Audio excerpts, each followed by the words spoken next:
اب جب یہ آیا باپ کے مرنے کا وقت ہے تو حضرات محترم باپ کو کہنے کی ضرورت نہیں پڑے گی کہ بیٹا میرے پاس سورہ یاسین پڑھ دے، بلکہ یہ بیٹا خود بھی پڑھے گا، اپنے اسٹاف والوں سے بھی پڑھوائے گا، اپنے استاد سے کہے گا اے میرے استاد محترم میرا باپ بیمار ہے، نزا کا عالم ہے، پریشانی ہو رہی ہے، میرے باپ کے لیے دعا کر دو تاکہ میرا باپ جو ہے جو پریشانی جھیل رہا ہے اللہ تعالیٰ قرآن کی برکت سے وہ پریشانی دور ہو جائے اور قبر کے اندر سکون سے آرام سے زندگی بسر ہو جائے۔ حضرات قبر کے اندر سکون کس کو ملے گا؟ جو دنیا میں اچھے عمل کرے گا۔ بولتے کیوں نہیں میرے بھائی؟ یا جس کا بیٹا دنیا میں رہ کر دعا کرے گا، جس کا بیٹا دنیا میں رہ کر دعا کرے گا۔ حضرات یہ بچے مدرسے کے آپ نے دیکھا ہوگا ہمارا بچہ کالج جاتا ہے، اسکول جاتا ہے، 1500 روپے فیس مہینہ بھرتے ہیں ہم، 1000 روپے 800 روپے مہینہ فیس دیتے ہیں ہم۔ میں یہ نہیں کہہ رہا کہ دنیاوی تعلیم مت سکھاؤ، یہ بھی سکھاؤ، یہ بھی ضروری ہے، مگر اس سے پہلے میرے بھائی دین ضرور سکھایا کرو۔ دینی تعلیم سے پہلے، دینی تعلیم سے پہلے قرآن کا علم ضرور سکھانا، مذہب اسلام کا علم ضرور سکھانا، دینی تعلیم ضرور سکھانا، تاکہ یہ ہمارے ننھے منھے بچے جو اچھی اولادیں ہوتی ہیں وہ ماں باپ کا نام روشن کرتی ہے۔ اب یہ چھوٹے چھوٹے بچے جب پڑھ جائیں گے، قابل بن جائیں گے، تو بتاؤ کہ ماں باپ کا نام روشن نہیں ہوگا؟ ماں باپ کے نام کا جھنڈا نہیں گڑے گا؟ اچھی اولاد ماں باپ کا نام روشن کرتی ہے اور بری اولاد ماں باپ کی بدنامی کا ذریعہ بن جاتی ہے۔ نیک اولاد سے کتنا فائدہ حاصل ہوتا ہے۔ ایک مرتبہ حضرت عیسیٰ علیہ السلام ایک قبرستان سے گزر رہے تھے، کیا دیکھا؟ ایک قبر پر عذاب ہو رہا ہے، ایک قبر کا جو انسان ہے عذاب میں مبتلا ہے، عذاب ہو رہا ہے۔ آپ گزرے ہوئے چلے جاتے ہیں، چند دنوں کے بعد جب آپ اسی قبرستان سے گزرے تو کیا دیکھا؟ وہ انسان نجات پا چکا ہے جس کی قبر جو ہے جہنم کا گڑھ بن چکی تھی، اب وہ قبر جو ہے گلے گلزار بنی ہوئی ہے، جنت کا باغ بن چکی ہے، خوشبو سے مہک رہی ہے۔ تو حضرت عیسیٰ روح اللہ نے اللہ کی بارگاہ میں اپنے ہاتھ اٹھائے، عرض کی مولا اے مولا جب میں اس قبرستان سے گزرا تھا اس قبر پر عذاب ہو رہا تھا، مگر اے رب کعبہ اب یہ انسان جو ہے نجات پا چکا ہے، اس کی قبر گلے گلزار بن چکی ہے، جنت کا باغ بن چکی ہے، مولا معاملہ کیا ہے؟ تو غیر سی آواز آتی ہے اے عیسیٰ پیغمبر یہ جو قبر کے اندر لیٹا ہوا ہے جب یہ مرا تھا بڑا گناہگار تھا، بڑا خطاکار تھا، بڑا مجرم و ناکارہ تھا، تو اس کو سزا مل رہی تھی، مگر اے عیسیٰ جب یہ مرا تھا تو اپنی بیوی کی گود میں ایک چھوٹا سا دودھ پیتا بچہ چھوڑ کر مرا تھا۔ آج وہ بچہ جو ہے 5 یا 6 برس کا ہو گیا ہے، اس کی بیوی نے اس بچے کو لیا اور مدرسے میں پہنچ جاتی ہے اور کہتی ہے مولانا صاحب میرے بچے کو اللہ کا کلام سکھاؤ۔ اے عیسیٰ اس مولانا نے اس بچے کو بٹھا لیا اور بچے سے کہا بچے پڑھو بیٹا، کیا کہا؟ بیٹے پڑھو بسم اللہ الرحمن الرحیم۔ اے عیسیٰ اب جس کا بیٹا مجھے دنیا میں رہ کر رحیم کہہ کر پکارے، رحم کرنے والا کہہ کر پکارے، کرم کرنے والا کہہ کر پکارے، اب تم ہی بتاؤ ادھر اس کا بیٹا دنیا میں بسم اللہ پڑھ رہا تھا، میں نے بسم اللہ کی برکت سے میری دریائے رحمت میں جوش پیدا ہوا، ادھر وہ بسم اللہ پڑھ رہا تھا، ادھر میں نے اس کے قبر کے اندر اس کے باپ کی بخشش عطا فرما دی۔ اندازہ لگاؤ میرے بھائی، کوئی پہلا دوسرا پارہ نہیں پڑھا ہے، قرآن کی تلاوت نہیں کری ہے، صرف بسم اللہ پڑھی ہے۔ کیا پڑھی ہے قدیم بھائی؟ صرف بسم اللہ پڑھی ہے۔ اندازہ لگاؤ جب بسم اللہ پڑھنے سے ارے باپ کی بخشش ہو سکتی ہے، اگر وہ بیٹا جب قرآن پڑھ لے گا حافظ قرآن بن جائے گا، قاری قرآن بن جائے گا، تو ماں باپ کے لیے کتنا فائدہ حاصل ہوگا نہیں ہوگا؟ فائدہ حاصل ہوگا۔ تو اپنے بچوں کو علم سکھاؤ، دینی تعلیم سکھاؤ۔ دینی تعلیم سے کیا ملتا ہے؟ ایک مرتبہ ایک یہودیوں کی بستی میں ایک بوڑھا کافر آ کر بیٹھ گیا۔ آپ توجہ کے ساتھ سنیں، بوڑھا کافر کہاں پہنچا؟ یہودیوں کی بستی میں، اور کیا بولا؟ ایک یہودی جو ہے مسلمانوں کی بستی میں آیا، ایک بوڑھا मुसलमानों की बस्ती में आया और कहा, ऐ बस्ती के मुसलमानों, मेरे तुमसे 4 सवाल हैं। अगर तुम मेरे 4 सवालों का जवाब दे दोगे तो मैं मुसलमान हो जाऊंगा। यहूदी था, मैं मुसलमान हो जाऊंगा, मेरे 4 सवाल हैं। बस्ती के लोगों ने कहा, भाई बताओ तुम्हारे सवाल क्या है, तवज्जो के साथ सुनना। तो बूढ़ा यहूदी बोला, मेरा पहला सवाल यह है कि इस वक्त तुम्हारा खुदा क्या कर रहा है। नोट करें, पहला सवाल, तुम्हारा खुदा इस वक्त क्या कर रहा है। दूसरा सवाल, तुम्हारे खुदा से पहले क्या था। तीसरा सवाल, तुम्हारे खुदा का मुंह किस तरफ है। चौथा सवाल, तुम्हारा खुदा रहता कहाँ है। ये 4 सवाल करे यहूदी ने, 4 सवाल करे यहूदी ने। अब बस्ती के अंदर बड़े अच्छे लोग हैं, दाढ़ी वाले भी हैं, टोपी वाले भी हैं, लंबे लंबे कुर्ते वाले, ऊंचे ऊंचे पजामे वाले भी हैं, काफी लोग बैठे हुए हैं। मगर हज़रात किसी में इतनी हिम्मत नहीं है, किसी में इतनी हिम्मत नहीं कि पूरे यहूदी के सवालों का जवाब दे सके, उसके सवालों को हल कर सके।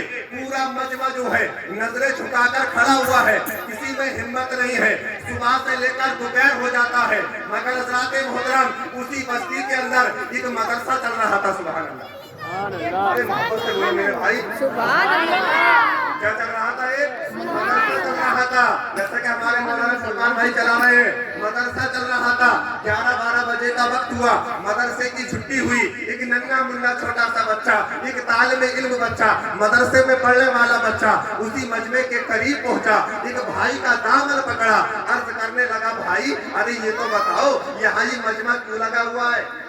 तो वो नौजवान बोला, बेटा तुम यहाँ से चले जाओ, यहाँ तुम्हारा कोई काम नहीं है, यहाँ पे दीन की बाजी लगी हुई है। वो जो सामने यहूदी देख रहे हो ना बेटा, उसने 4 सवाल करे और हम में से किसी में इतनी हिम्मत नहीं है कि इसके सवालों को हल कर सके। हज़रात मोहतरम बच्चे ने कहा मुख्तसर ये कि भाई बताओ तो सही सवाल क्या है। तो उस भाई ने 4 सवाल बता दिए। जब 4 सवाल बताए तो बच्चा बोला है भाई घबराने की बात नहीं है, परेशान होने की बात नहीं है, टेंशन लेने की बात नहीं है। इस यहूदी के सवालों का जवाब देने के लिए किसी नबी के बड़े गुलाम की जरूरत नहीं है, इसके जवाब के लिए नबी का छोटा सा गुलाम ही काफी है। के लिए छोटा सा गुलाम ही काफी है। अभी नन्ना मुन्ना बच्चा मजमे में उतर गया, बूढ़ा काफिर कुर्सी डाल के बैठा हुआ था। कहा, बूढ़े काफिर सवाल जारी कर, सवाल क्या है तेरे। तो बूढ़े काफिर ने नजर उठा के देखा, कहा छोटा सा बच्चा तू मेरे सवालों का जवाब देगा। यहाँ बड़े बड़े देख रहे हैं, मुंह लटकाए हुए, तू मेरे सवालों का जवाब देगा। तो कहा है बूढ़े काफिर, अरे मुझे बच्चा न समझ, मेरे दिल में भी हुजूर की मोहब्बत का चिराग जल रहा है। बच्चा मत समझ, सवाल जारी कर। बूढ़ा काफिर बोले, ठीक है बेटा तू ही बता, मेरा पहला सवाल यह है कि तेरा खुदा इस वक्त क्या कर रहा है। जब इतना सुना तो बच्चे ने कहा, बेटे पहले तो कुर्सी से तू नीचे उतर। कहा क्यों। कहा सवाल करने वाले से जवाब देने वाला बड़ा होता है। होता नहीं होता है, सवाल करने वाले से जवाब देने वाला बड़ा होता है। तू कुर्सी से नीचे उतर, मुझे कुर्सी पे बैठा, फिर सवाल जारी कर, फिर मैं जवाब दूंगा। अब बच्चा कुर्सी पे बैठा, बूढ़ा काफिर खड़ा हो गया। कहा बेटा अब सवाल जारी कर। अब बूढ़ा काफिर बोला, ठीक है बेटा मेरा पहला सवाल ये है कि तुम्हारा खुदा इस वक्त क्या कर रहा है। तो मैं तो कोई जवाब दे सकता हूँ 4 सवालों के लिए, नहीं दे सकते। कहा, बूढ़े काफिर ने कहा, पता बेटा तुम्हारा खुदा इस वक्त क्या कर रहा है। जब इतना सुना तो बच्चा मचल गया, कहने लगा है बूढ़े काफिर, अरे तुझे अब भी दिखाई नहीं दे रहा, मेरा खुदा तुझे कुर्सी से उतार रहा है और मुझे कुर्सी पर बिठा रहा है। मेरा खुदा तुझे कुर्सी से उतार रहा है, मुझे कुर्सी पर बिठा रहा है। ये मेरा खुदा ही तो कर रहा है, कौन कर रहा है ये। बूढ़े काफिर का चेहरा थोड़ा सा मुरझा गया।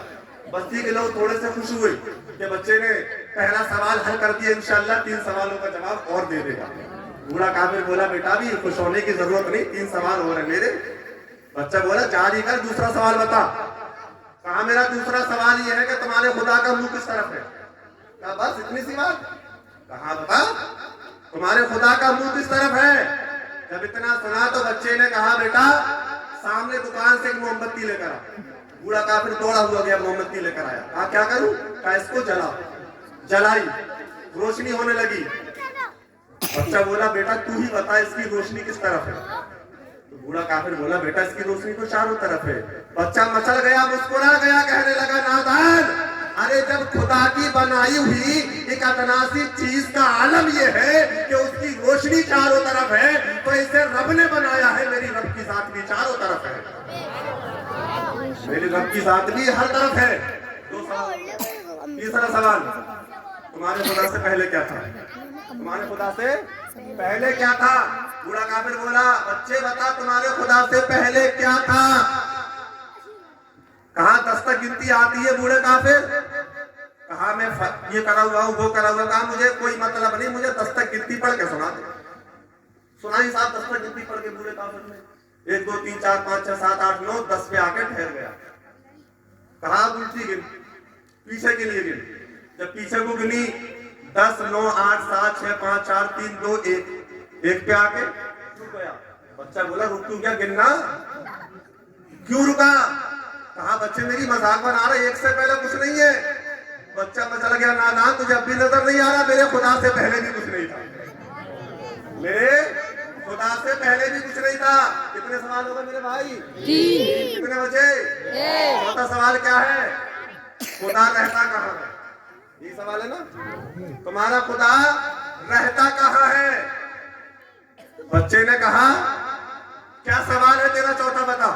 बूढ़ा काफिर बोला मेरा चौथा सवाल है तुम्हारा खुदा रहता कहाँ है? एक कटोरे में दूध लेकर आ। एक कटोरा दूध लाके गया, दूध बूढ़े काफिर के हाथ में है, बच्चे के सामने आया। कहा बूढ़े काफिर बता इस दूध से क्या क्या बनता है? दूध से क्या क्या बनता है? कहा इससे घी बनता है, मक्खन बनता है, दही बनता है। कहा सब कुछ बनता है ना? कहा इससे दूध से ही बनता है। तो कहा बूढ़े काफिर तू ही बता, अब इस कटोरे में जो दूध है इसमें घी किधर है, मक्खन किधर है, दही किधर है? फांस दिया ना, फांस दिया। बता कटोरे में जब दूध से घी भी बनता है, मक्खन भी बनता है, दही भी बनता है, अब बता इसमें कहाँ है? घी कहाँ है, दही कहाँ है, मक्खन कहाँ है? बूढ़ा काफिर बोला बेटा इसमें तो कुछ नजर नहीं आ रहा, सब तरफ है। तो बच्चा मचल गया और कहने लगा नादान, मेरे खुदा की जात भी चारों तरफ है, हर तरफ मेरे खुदा का जलवा ही नजर आ रहा है। तो 4 सवाल मुकम्मल हो गए। मजबूरन बूढ़े काफिर को पढ़ना पड़ा ला इलाहा इल्लल्लाह मुहम्मदुर रसूलुल्लाह। ये क्या है? ये बच्चों का, ये बच्चों का मामला है। जब बच्चे दीनी तालीम हासिल करते हैं, कुरान को सीखते हैं, कुरान का इल्म हासिल करते हैं, तो हजरात मोहतरम घर वालों के लिए उनकी जो जिंदगी है उस जिंदगी के ऊपर 4 चांद लगते हुए नजर आते हैं। मोहब्बत से बोलो सुभान अल्लाह, और मोहब्बत से बोलो या रसूल अल्लाह। हजरात मोहतरम अल्लाह तबारक व तआला का लाख लाख बार एहसान है, उस रब काबा ने हमें मुसलमान बनाया है। क्या बनाया है? मुसलमान। ये रब का बहुत बड़ा एहसान है। अगर अल्लाह ताला चाहता तो कोई बना देता, दरिंदा परिंदा बना देता, लेकिन रब का करम है कि उसने इसे इंसान बनाया, और इंसान बनाने के साथ साथ नबी का उम्मती बना दिया। अच्छा अल्लाह आदम अलैहिस्सलाम दुनिया में सबसे पहला आदमी कौन है? आदम है ना? तू भी अपना मुंह ले लिया ना।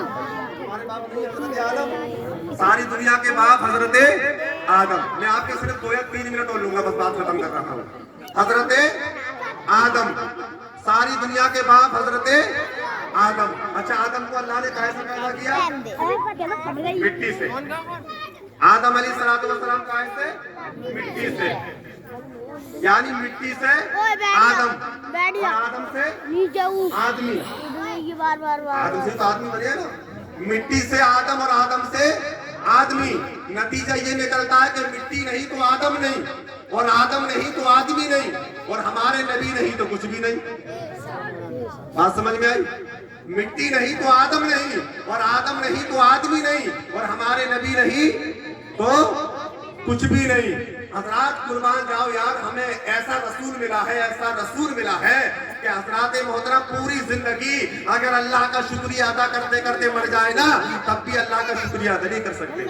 उस रब ने हम पे इतना बड़ा एहसान किया है कि अपना सबसे प्यारा हबीब हमें अता कर दिया। سب سے پیارا حبیب حضرت آدم علیہ السلام کی شادی کس سے ہوئی؟ حضرت حوا. ارے ہم تمام مومنوں کی ماں حضرت حوا. اب حضرت آدم علیہ السلام کی شادی جناب حضرت حوا سے ہوئی. کس سے ہوئی؟ حضرت حوا سے. حضرات ہمارے نبی کا سلسلہ سنو گے ایمان تازہ ہو جائے گا. ایک مرتبہ اور محبت سے کہہ دو سبحان اللہ. حضرت آدم علیہ السلام کی شادی جناب حضرت حوا سے ہوئی. اب حضرت آدم کے بیٹے کون ہے؟ اتنا موبائل لے کے اپنا فوٹو لا رہا فوٹو اپنا. واپس سے بولو سبحان اللہ. حضرت آدم کے بیٹے شیش کے بیٹے یانس کے بیٹے کینان کے بیٹے میلہیل کے بیٹے بیارت کے بیٹے ادریس کے بیٹے متوشق کے بیٹے لمک نیک نام کے بیٹے جناب نوح پیغمبر جناب نوح کے بیٹے شام کے بیٹے زلحاد کے بیٹے شالک کے بیٹے عابر کے بیٹے داتا کے بیٹے رابا اور رابا کے بیٹے ساروق اور ساروق کے بیٹے ناخور اور ناخور کے بیٹے طارق اور طارق کے بیٹے ابراہیم خلیل اللہ. طارق کے بیٹے ابراہیم خلیل اللہ. اور ابراہیم خلیل اللہ کو تو جانتے ہوں گے جن کے نام سے بقرعید کو جانا جاتا ہے. طارق کے بیٹے ابراہیم خلیل اللہ. یہ سلسلہ رکا نہیں, سلسلہ اور آگے بڑھا, سلسلہ آگے بڑھتا چلا گیا. طارق کے بیٹے ابراہیم خلیل اللہ کے بیٹے اسماعیل ذبیح اللہ کے بیٹے قیدار اور قیدار کے بیٹے ایوام کے بیٹے حمل کے بیٹے صادق کے بیٹے سلمان کے بیٹے علیسا کے بیٹے علیسا کے بیٹے اور کے بیٹے اووا کے بیٹے عدنان کے بیٹے ماد کے بیٹے نزار کے بیٹے مدر کے بیٹے الیاس کے بیٹے مدرکہ کے بیٹے خزیمہ کے بیٹے کنانہ کے بیٹے نظر کے بیٹے مالک کے بیٹے فار کے بیٹے غالب کے بیٹے لوئی کے بیٹے کاب کے بیٹے مرہ کے بیٹے کلاب کے بیٹے حسئی کے بیٹے عبد مناف کے بیٹے ہاشم اور ہاشم کے بیٹے عبد المطلب اور عبد المطلب کے بیٹے عبداللہ اور عبداللہ کے بیٹے محمد الرسول اللہ. عبداللہ کے بیٹے محمد الرسول اللہ. ایک دو نام اور پیچھے چلیے بڑا مزہ آئے گا. عبد مناف کے بیٹے ہاشم اور ہاشم کے بیٹے عبد المطلب کے بیٹے عبداللہ بھی ہیں اور عبد المطلب کے بیٹے ابو طالب بھی ہیں اور ابو طالب کے بیٹے مولا علی اور مولا علی کے بیٹے حضرت حسن اور حسین ہیں. سبحان اللہ. کون علی؟ کیسا علی؟ ارے جو پیدا ہوا خانہ کعبہ کے اندر اور شہادت ہوئی تو مسجد کے اندر. یہ شان ہے علی کی. شاعر کہتا کہ نہ چھیڑ مجھ کو چٹائی پہ بیٹھا رہنے دے, نہ چھیڑ مجھ کو چٹائی پہ بیٹھا رہنے دے, میں غریب ہو کر بھی فاقہ خرید سکتا ہوں اور علی کے در کا بھکاری ہوں. ایسا نہ سمجھ مجھ کو میں تیرا پورا علاقہ خرید سکتا ہوں. یہ علی والے حضرات فہرست لمبی ہے. انشاءاللہ تعالی پھر ملاقات ہوگی, مکمل بات ہوگی. میں اپنی گفتگو یہی ختم کرتا ہوں. ایک مرتبہ اور کلمہ تو یہ پڑھیے لا الہ